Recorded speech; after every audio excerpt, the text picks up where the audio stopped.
नमस्कार दोस्तों, स्वागत है आपका आपके चैनल #एग्जाम मेट्रो में।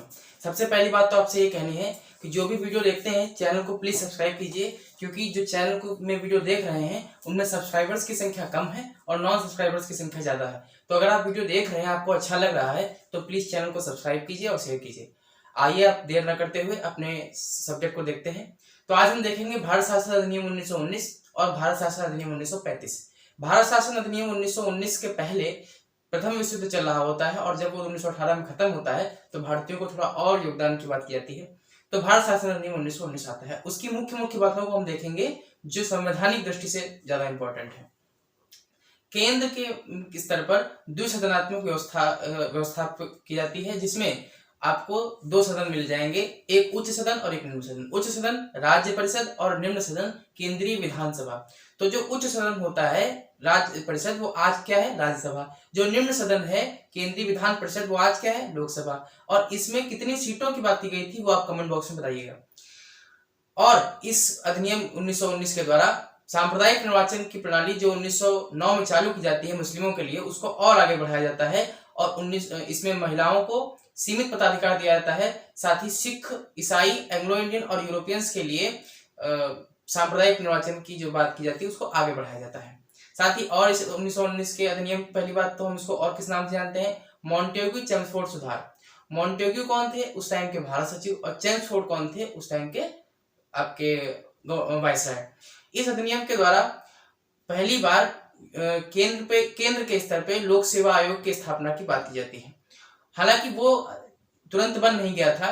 1924 में ली आयोग आता है और उसकी रिपोर्ट के आधार पर 1926 में केंद्रीय लोक सेवा आयोग बनता है, सीपीएससी बनता है।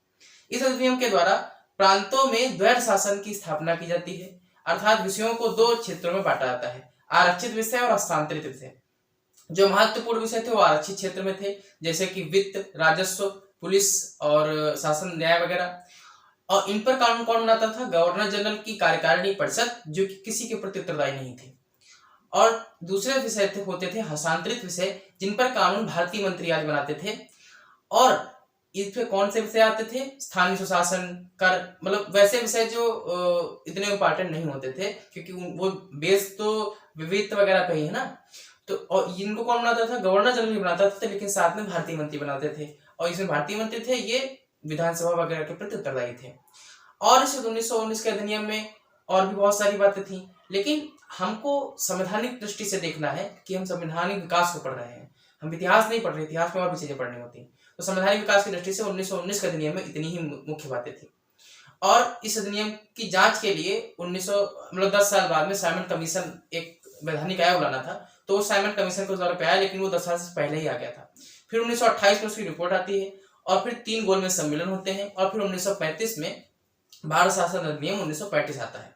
भारत शासन अधिनियम 1935, जिसका 75% हिस्सा आज के भारतीय संविधान में मौजूद है।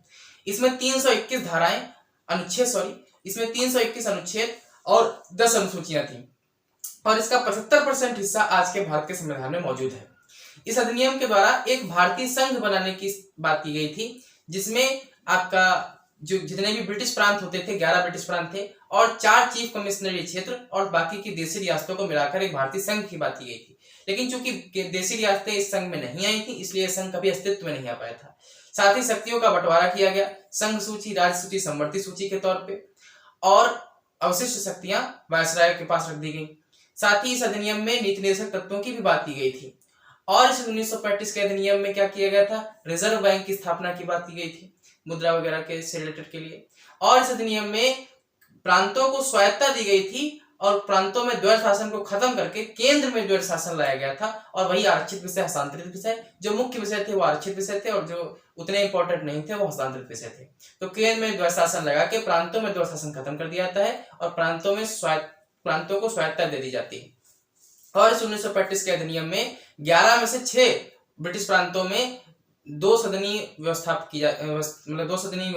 किया जाता है, जिसमें आपको मद्रास, बंगाल और बंबई और संयुक्त प्रांत, जिसको आज यूपी कहते हैं, और बिहार और असम, इन जगहों पे द्विसदनात्मक व्यवस्था की स्थापना की जाती है। और इस 1935 के अधिनियम में आपका जो सांप्रदायिक निर्वाचन है जिसको वहां पर भी बढ़ाया जाता है 1919 में भी, इसमें भी बढ़ा करके दलितों और महिलाओं आदि के लिए कर दिया जाता है। और इस 1935 के अधिनियम में और भी बहुत सारी बातें थी, लेकिन जितनी मुख्य बातें इस अधिनियम में संवैधानिक दृष्टि से हो सकती थी उतनी हमने बात कर ली है। और इसके बाद में जो भी वीडियो आएगा इस सीरीज का मंडे को, वो वहां से हम संविधान के निर्माण को देखेंगे। धन्यवाद। वीडियो को सब्सक्राइब कीजिए, लाइक कीजिए, शेयर कीजिए।